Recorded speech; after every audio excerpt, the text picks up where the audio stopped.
Assalamualaikum warahmatullahi wabarakatuh.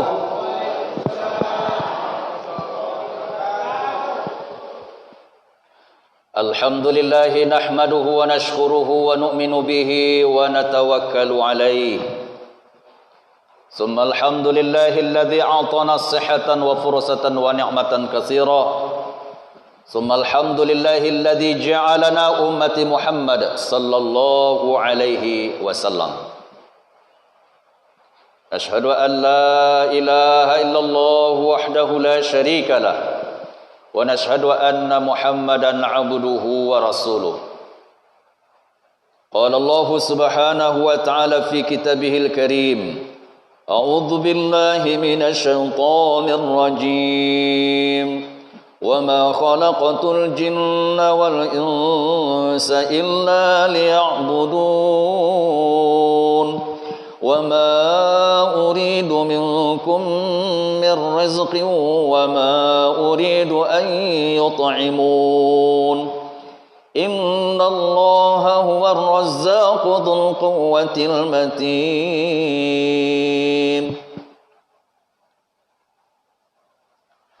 Summa qala nabiyuna Muhammadin sallallahu alaihi wasallam, kullu ummati yadkhulul jannah illa man aba. Qila may ya'ba ya Rasulullah, wa man ata'ani dakhala jannah wa man 'asani faqad aba. Hadirin Bapak Ibu jemaah i'tikaf menjelang Isya yang sama-sama mencari rahmat Allah, yang sama-sama mencari keampunan Allah dan ridha Allah yang kami muliakan.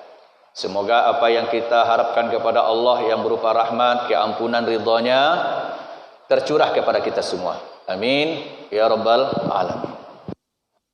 Itu mari sama-sama kehadiran kita memenuhi panggilan Allah Subhanahu wa taala. Salat fardhu maghrib dilanjutkan dengan syiar agama, mengisi waktu kita mengaji. Semoga rangkaian kebaikan ini diridhai oleh Allah Subhanahu wa taala. Salawat dan salam berikan pula kita hubungkan rohani kita, kecintaan kita kepada hamba manusia yang paling dicintai pula oleh Allah, dan kita belajar mencintai pula apa yang dicintai oleh Allah. Itulah kekasihnya, ikutan kita Sayyidul Anbiya wal Mursalin wa Khatamun Nabiyyin Muhammad sallallahu alaihi wasallam. Allahumma salli ala Sayyidina Muhammad. Bapak Ibu hadirin yang dimuliakan oleh Allah Subhanahu wa taala. Allah Subhanahu wa taala telah menciptakan kehidupan di dunia ini sementara. Dan Allah Subhanahu wa taala juga yang berkuasa di akhirat, tempat semua kita berpulang, yaitu sifatnya kekal abadi selama-lamanya. Di dunia ini yang akan berlaku adalah apa yang ditentukan oleh Allah, apa yang telah diprogramkan oleh Allah. Juga harus kita yakini lagi dan lagi di akhirat juga yang akan berlaku apa yang ditentukan oleh Allah. Intinya kemana saja kita pergi, kita tidak terlepas daripada kekuasaan Allah.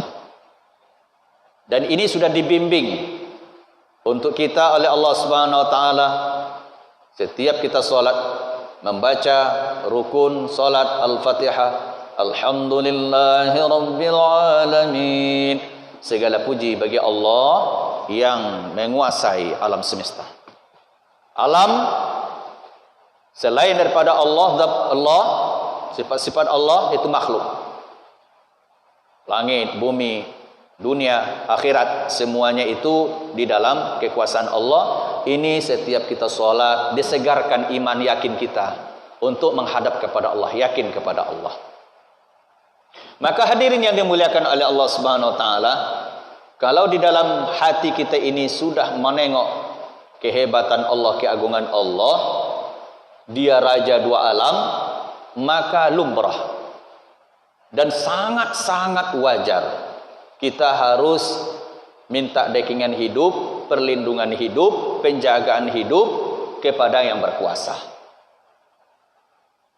Dan kita harus takut kepada kemarahan, kemurkaan raja yang berkuasa itu.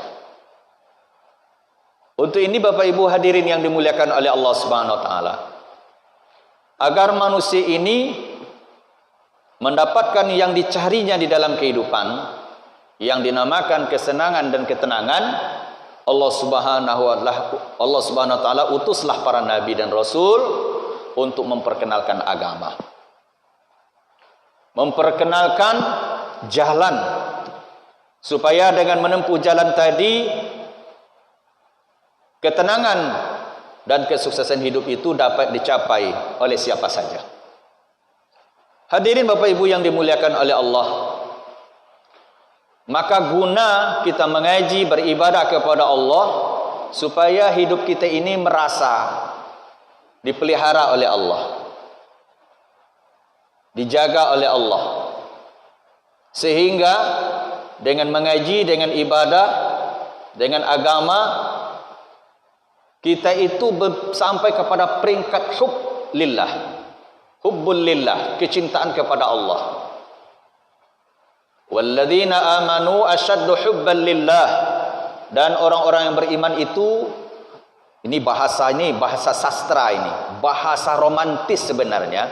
Hub di situ adalah cinta. Dan orang yang beriman itu cinta kepada Allah. Di atas cinta itu sebenarnya lagi ada mesra dengan Allah. Itu dia. Inilah digiring kita semua mengaji, mulai dari MDA sampai mati mengaji, untuk sampai kepada titik hub itu.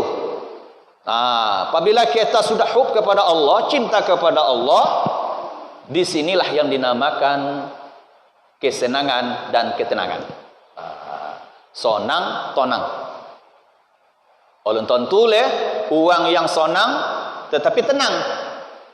Sonang lagi duit apa amat tu dia? Uma megah, kendaraan Alphard. Tapi apakah tenang? Ulun tentu. Nih. Sonang Allah, tonang ulun tentu. Kenapa? Ketenangan itu prerogatif dari Allah. Ya Allah Subhanahu wa taala janjikan, wa anzala sakinah fi qulubil mu'minin. Ketenangan hanya ke dalam hati orang beriman, bukan orang yang serba ada. Itu dia. Tapi sanca-anca hidup sonang, dapat lo tonang leh. Hadirin yang dimuliakan oleh Allah,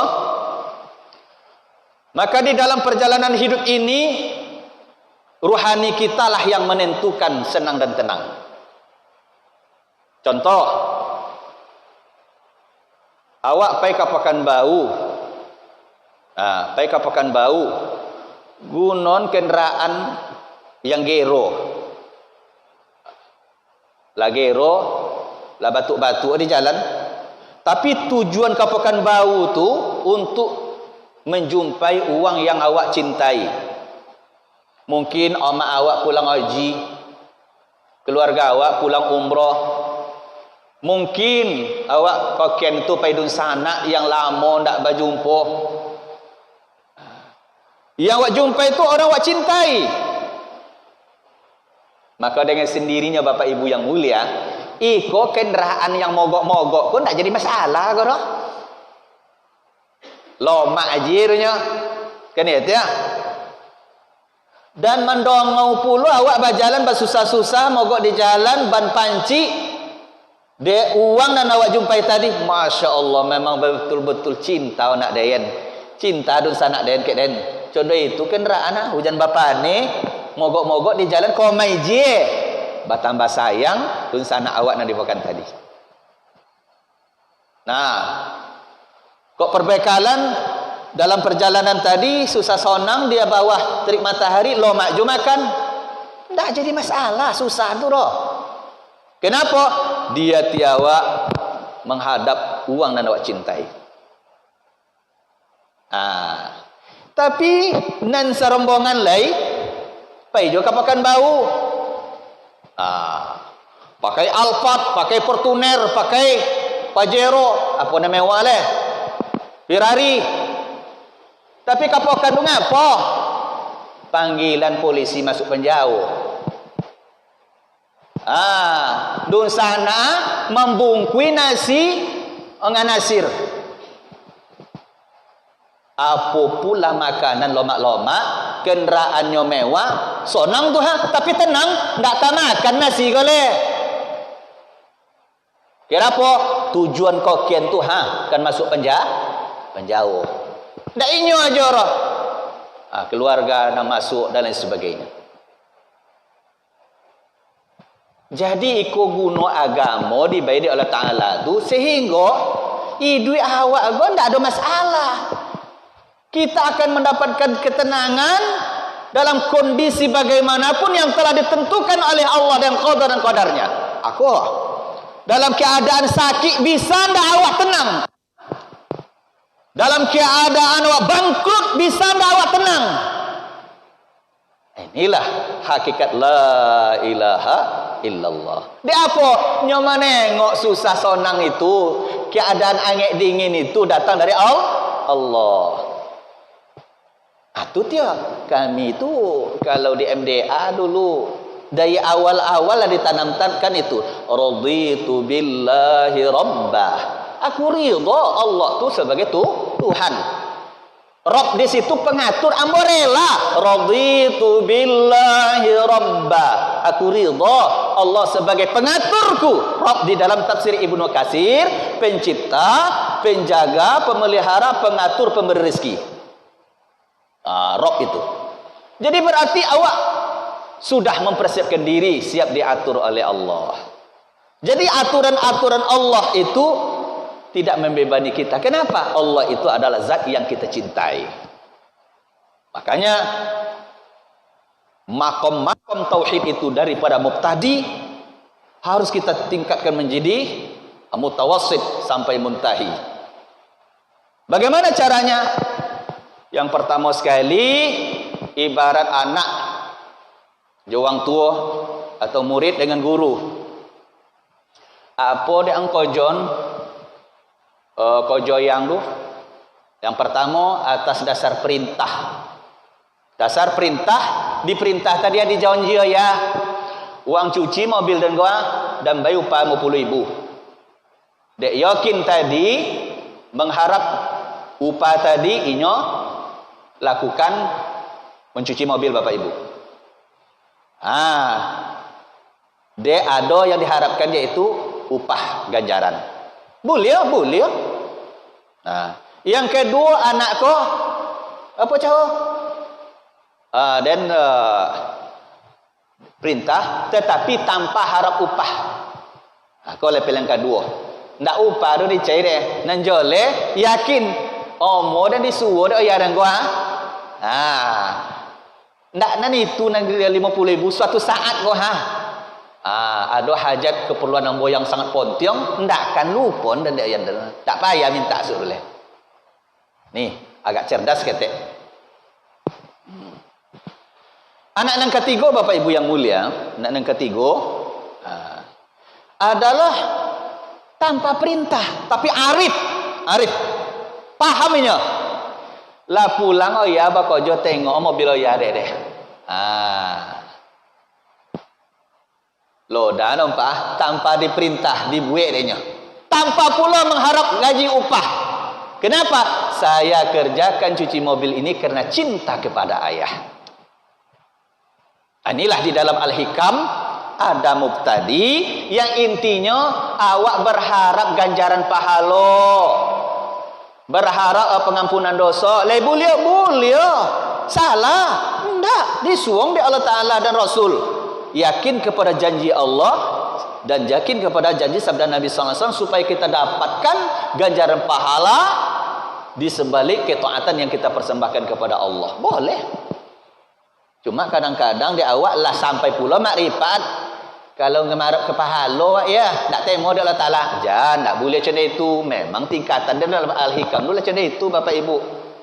Kadang-kadang lah ngaji terikat lah segala macam. Jangan har pahala, dosa awak adanya. Itu kaji syariat. Enggak.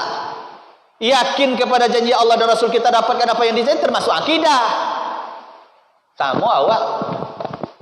Jangan nak tadi, dan yakin kepada janji ayah dulu ya. Kio-kio bagaimana perasaan ayah? Nak yakin ke leleh? Kia cik ayah apa nak bangi tu? Kan dia dia. Kadang-kadang melompek tadi makrifat tadi, padahal ikut Al-Quran dan hadis yang menjanjikan pengampunan, yang menjanjikan pahala sekian derajat, lalu dinafikan. Anda boleh menafikan Al-Quran dan hadis. Nah, cuma saja jangan berhenti di situ. Jangan berhenti pada pahalo, jangan berhenti pada surogo. Tapi jangan buat ya. Tingkatkan kepada dinamakan dengan arifin, orang yang arif, bijaksana. Sehingga apa?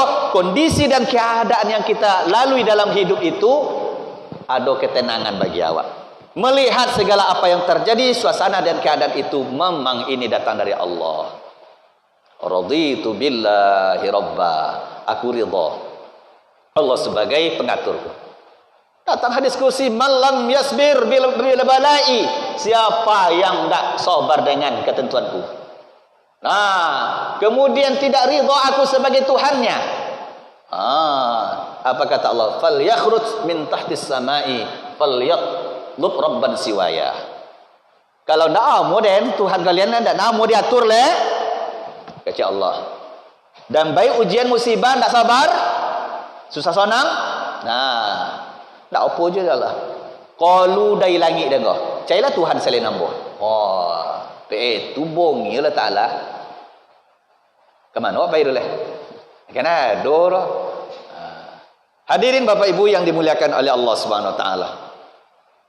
Maka di dalam Al-Hikam dibimbing ruhani tadi itu dengan latihan-latihan rabithah kepada Allah, zikir, amalan-amalan yang dari tingkat mubtadi tadi hanya setelah beramal berharap pahala, seperti anak tadi berharap upah, berharap yang kedua untuk mencari kecintaan. Setelah mencari kecintaan, maka hadirin yang dimuliakan oleh Allah, ada dinamakan dengan tahap mukhlisin, ikhlas, mencari pahala. Yang kedua dinamakan dengan muhibbin, berdasarkan mencari cinta. Kemudian baru yang ketiga muwahhidin, sampai kepada peringkat yang betul-betul cinta kita kepada Allah karena pancaran cinta Allah kepada dirinya. Nah, ada seorang ahli sufi Atha rahmatullah alaih, dia menangis, ya Allah, demi cintamu padaku, demi cintamu ya Allah padaku. Kata majikannya, jangan seperti itu, atau kamu jangan merayu kepada Tuhan seperti itu. Katakanlah demi cintaku padamu. Demi cintaku padamu, maknanya awak kan cinta ke Allah.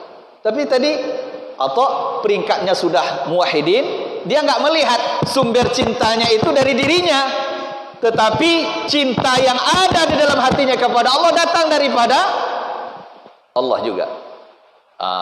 Itu dia. Hadirin yang dimuliakan oleh Allah. Sama dengan anak tadi, ya mbak piti, lainnya nyonya. Jadi kalau orang muwahhidin itu segala besi dalam hati yang ini segala macam, memang ini karunia daripada Allah. Sehingga Atok mengatakan, kalau bukan karena cinta Allah kepada aku, tidak mungkin kamu tidur enak, saya bangun malam. Saya bangun malam ini karena cintanya Allah kepada aku. Sehingga hadirin yang mulia, segala karunia, segala nikmat senantiasa disandarkan kepada Allah. Datang juga kesusahan, kehilangan, seperti Sufyan As-Suri. Sufyan As-Suri ini seorang ulama yang kaya raya. Punya kapal tanker. Dapat berita dari awak kapalnya, "Wahai Syekh, kapal tenggelam." Apa kata Sufyan As-Suri? Alhamdulillah. Kemudian tidak lama setelah itu datang berita, "Wahai Syekh, ternyata kapal tadi bisa diselamatkan." Alhamdulillah. Kaget, tercongang awak kapal tadi. Puisi kata-kata yang kau wahai Syekh. Mendongol berita kapal tenggelam isi-isi sodo alhamdulillah juga. Lah bangkit tadi alhamdulillah juga. Nyo dan tengok ndak itu tidayen. Kalau tidayen ke Allah Taala dengan ketentuan dengan kejadian apa tidak? Ternyata hilang tadi lai bisa. dan kembalikan kepada Allah. Kemudian selamatnya Allah juga menyelamatkan. Tajagoi manambo. Jadi dunia yang Allah karuniakan kepada ambo tidak mempengaruhi akidah. Masya Allah. Luar biasa Bapak Ibu. Asing titik itulah hendaknya kita cari dalam hidup. Supaya kita tenang, maka Syekh Ilyas rahmatullah alaih, agama itu menempatkan segala sesuatu pada tempatnya, pada porsinya. Nah, agar kita itu mendapatkan peringkat, bisa menaikkan tingkat itu dari mubtadi kepada mutawasid sampai muntahi, harus jelas pola hidup. Mana yang maksud hidup, mana keperluan hidup. Nah, itu mulai di situ dibina. Ibarat belajar memang dari alibata. Menyusun program takwa itu cuma itu juga. Tak mau langsung dia itu dah. Joleh dulu. Jangan sampai keperluan dijadikan makaswi dijadikan keperluan. Anda akan sampai kepada martabat tadi itu dah. Nah, jadi Bapak Ibu hadirin yang dimuliakan oleh Allah, joleh 3 makaswi hidup. Iko harus awak istiqomahkan. Yang pertama, wa ma khalaqtul jinna wal insa illa liya'budun. Jadi ibadah seperti ibadah mahdhah, salat, puasa, zakat, haji, iko mesti wa upayakan. Salat tidak bisa terpengaruh oleh apapun. Nah, puasa tidak bisa dipengaruhi oleh apapun. Zakat macam itu juga, keperluan apapun. Haji tiba masa tidak juga bisa. Karena ini adalah ibadah mahdhah yang diprioritaskan agama sebagai rukun. Rukun itu kerangka. Kalau manusia tidak punya kerangka mati. Bersoji kalau tidak punya kerangka roboh. Agama kenapa dibai puluh rukun? Tidak beragama. La sahma liman la salata lahu. Tidak ada saham bagi orang tidak solat. Tidak ada saham bagi orang tidak puasa. Tidak ada saham bagi orang yang tidak zakat, haji dan lain sebagainya. Nah, ibadah. Maka hadirin yang mulia Allah Subhanahu wa taala, yang kedua, kunci maksud hidup kita itu apa? Inni ja'ilun fil ardi khalifah, yaitu aku jadikan khalifah, pemimpin. Pemimpin yang dimaksud di sini bukan jadi presiden, DPR enggak. Maksud di situ adalah membumikan, membudayakan, merealisasikan sifat-sifat Allah dalam hidup. Allah memberi di bagaimana kita saling memberi. Allah menjaga, melindung bagaimana kita saling menjaga dan melindung. Itu maksudnya.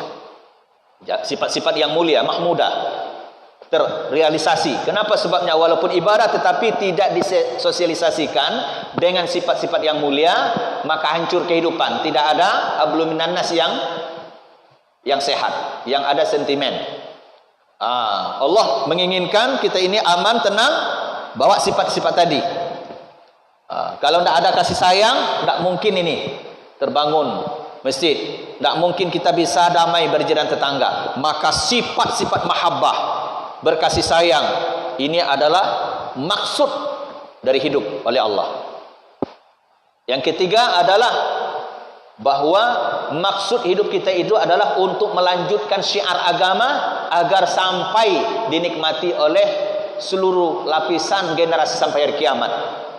Nah, di samping kita ibadah, kita bertanggung jawab menyampaikan agama. Kenapa? Nabi Muhammad sebagai Nabi yang terakhir. Baik, Bapak Ibu hadirin yang mulia, itu maksud. Tinggal lagi keperluan. Sandang, pangan, papan, makan, minum, pakaian, perumahan, kendaraan, dan pernikahan. Ini maknanya apa? Jangan kita korbankan ibadah, solat tadi gara-gara sibuk makan, mencari makan minum. Maka datang ayat di dalam surah An-Nur. Nah,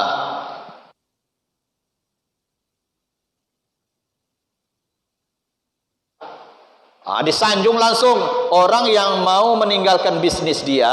Bisnis itu upaya untuk mendapatkan makan minum sandang pangan tadi. Di saat kita mau menutup toko, di saat kita mau meninggalkan sawah ladang, apa saja bisnis kita yang di situ iming-imingnya keperluan hidup, makan, minum, kendaraan dan lain sebagainya, berentet saja di situ, lalu kita tinggalkan demi untuk panggilan Allah, maka di saat itulah peringkat kita sampai kepada hublillah. Nah, yuk baru. Makanya para sahabat itu ada syik batu bata, ndak sanggup leh, ndak sanggup. Dia apa? Dan kojon je batu bata, gua godam batu bata daripada Allah yang memanggil kali. Acon itu perasaan. Amak-amak wa dulu, pai kaladang cede tuju, ayah awak dulu. Jam saboleh lah masuk tangan ni ke mana? Teh sabon tahu leh. Waktu zuhur lah tiba. Nah, tak balon juit juru leh. Jadi awak kehidupan Nabi dan sahabat itu sebagai kontrol acuan sehingga pertolongan Allah senantiasa menaungi kehidupan Nabi dan sahabat. Bapak Ibu hadirin yang dimuliakan oleh Allah Subhanahu wa taala.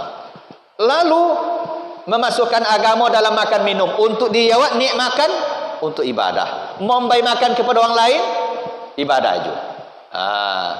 Untuk diri kau bersedekah, untuk anak bini bersedekah juga. Untuk orang lain awak memberi untuk bersedekah juga. Supaya apa? Masuklah agama di dalam makan minum awak tadi. Wang kapiu ndak tu doh. Wang kapiu makan minumnya itu untuk rileks, untuk kesehatan, bahkan untuk bisnis lagi dari dunia ke dunia. Jadi datang agama melalui duit. Pakaian setelah itu, pakaian wang kapiu untuk bermegah-megahan. Kalau awak Islam tak, menutup aurat secara syariah, lalu untuk berkhidmat untuk diri. Jadi Bapak Ibu hadirin yang dimuliakan oleh Allah, pakaian bagi awak sabono 3 setel setahun itu lah termasuk pakaian raja-raja kata Rasulullah. Awak kini ndak 3 setel le Bapak Ibu. Oh, no le mari lah ponyong nan jilbab ya mak ya. Lah ponyong nan warna mana kan dipakai le. Jadi awak lah raja-raja sebenarnya. Ndak awak mencai piti untuk pakaian awak kini gua setahun ndak masalah. Bayangkanlah tu. Cuba awaklah cek. Ambo sendirilah memang ambo programkan sekali pergi umrah umpamanya. Iko pakailah berlobby-lobby. Berarti ndak mesti dalam tahun ni kau berpikir untuk mencepiti membeli kain. Tetapi untuk bersedekah tu. Makan, minum, pakaian, kenderaan cede tujuh kenderaan awak setahun kini kira-kira perlu di itu. Kau ndak direncanakan, ndak perlu tiap model perlu tukau kenderaan. Karena itu keperluan. Ndak mau awak merusak. Maksud hidup tadi ibadah awak dek gagara mengojau model trennya kenderaan tadi. Aku perlu direm doh. Kenapa? Ndak di situ letak kemuliaan awak doh. Makan, minum, pakaian, rumah. Jadi itu rumah. Coba tengok. Kalau sesuatu tak perlu diganti ya Bapak Ibu yang mulia, jangan ganti dulu lah. Kok korden segala macam tu kadang-kadang lalapo aja di dalam lemari. Padahal bisa dipakai. Tetapi dia awak malu dan tahu potong itu je korden. Ikut malu lah awak doa. Itu yang namanya termasuk terjebak kepada nafsu dunia. Jadi itu juga kok pagau lumpur tu diganti le. Jadi agama mengajarkan makan, minum, pakaian, perumahan, kenderaan. Yang kelima adalah pernikahan bagi yang belum nikah ataupun acara resepsi pernikahan secara sederhana. Itulah agama. Hadirin yang dimuliakan oleh Allah Subhanahu wa taala, maka maksud apabila hilang daripada kehidupan kita, anda akan senang. Contoh, tak pakai dia awak selalu ke baju, tak nyaman dulu ya. Kain sawung untuk baju, tak nyaman dulu. Contoh tuju hati awak. Contoh ngaji dia, azan uang ngaji juga, tak nyaman dulu. Kenapa sebabnya? Tak meletakkan sesuatu pada tompek leh. Tidak mengamalkan sesuatu pada waktu yang diinginkan oleh Allah. Akulah agama ada keperluan, ada maksud. Apabila maksud hidup ibadah tadi tidak mau terganggu gara-gara kesibukan keperluan hidup, di sini insya-Allah hati awak akan dibimbing oleh hidayah Allah yang namanya dengan ketenangan. Mudah-mudahan Bapak Ibu yang dimuliakan oleh Allah Subhanahu wa taala, kaji kita pada saat ini adalah proses untuk menaikkan derajat iman dan takwa kita kepada Allah Subhanahu wa taala. Dengan upaya langkah, mari kita tingkatkan perhatian kita lebih sungguh-sungguh kepada maksud, lalu kita isi agama, nilai-nilai agama pada keperluan. Jangan sampai maksud dijadikan keperluan, keperluan dijadikan maksud. Maksud awak pakai kapasau boleh boleh, tapi lalu di los pasau nampak pula baju ancak. Piti tadi baju jodin beli baju, tiba di rumah, ini boleh kau. Ndak jadi boleh itu. Lalu dan cakap situ kau ni lu hati dia warna kau bang.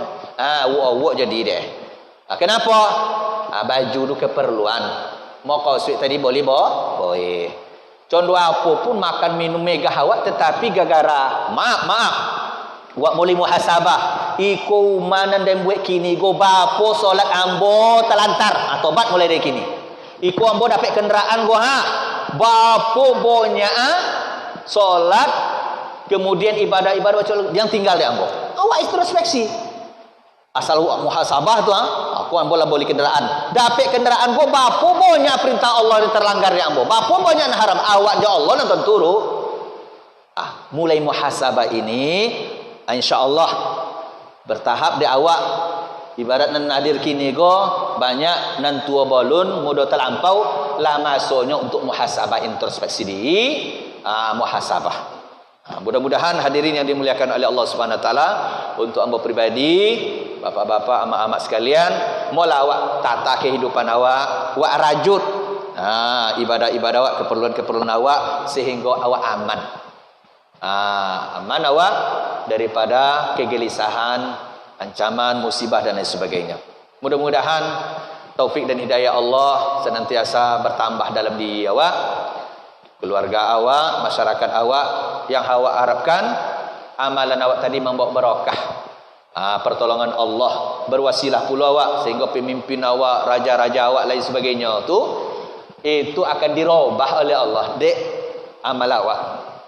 Yakin Bapak Ibu yang mulia, pemimpin yang zalim perlu awak baca-baca je leh, awak luin iman awak dirubah oleh Allah Taala.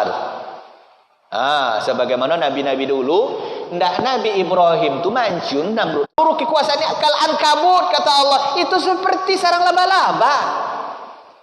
Cuma Allah nak memberikan introspeksi.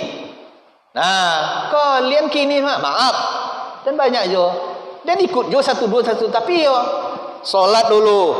Tundakan kau ndak? Cuma mahasiswa nak sabui. Lawa kau tu ni azan bukan dan emon mana solat lah, ndak kan ada pertolongan Allah dah. Dia banyak ya. Jadi dahulukan keinginan Allah, insya-Allah Allah tunaikan keinginan awak. Jadi mudah-mudahan hadirin mulia Allah Subhanahu wa taala, hamba mengajak awak sesama fokus luruskan kepada pembinaan iman dan takwa, lalu iman dan takwa yang kita persembahkan kepada Allah, berwasilah awak di situ untuk ada perubahan ekonomi awak, perubahan dalam kepemimpinan bangsa dan negara awak. Itu termasuk sumbangan yang luar biasa. Karena kekuatan orang kafir itu tiga, harta tahta wanita. Harta tahta wanita. Melumpuhkan iko dek para nabi dan rasul, 30. Apa dia? Dakwah, ibadah dan doa. Dakwah seluruh para nabi. Lahirlah ibadah. Dengan dakwah, amal, doa, datang pertolongan Allah. Nah kini Bapak Ibu yang mulia, bagaimana kesusahan hidup baik secara pribadi, secara global, secara kolektif, di orang kini datang pertolongan Allah. Kalau tanpa pertolongan Allah, contoh ikut ya kono perbola jawab kalau tidak kembali kepada iman dan amal, kecolongan awak. Kecolongan awak, wa ingatkan kepada anak generasi, mudah-mudahan istiqamah di dalam iman dan amal soleh. Segala kebaikan datang daripada Allah, kekeliruan daripada kebodohan saya sendiri. Wabillahi taufiq wal hidayah. Wassalamualaikum warahmatullahi wabarakatuh.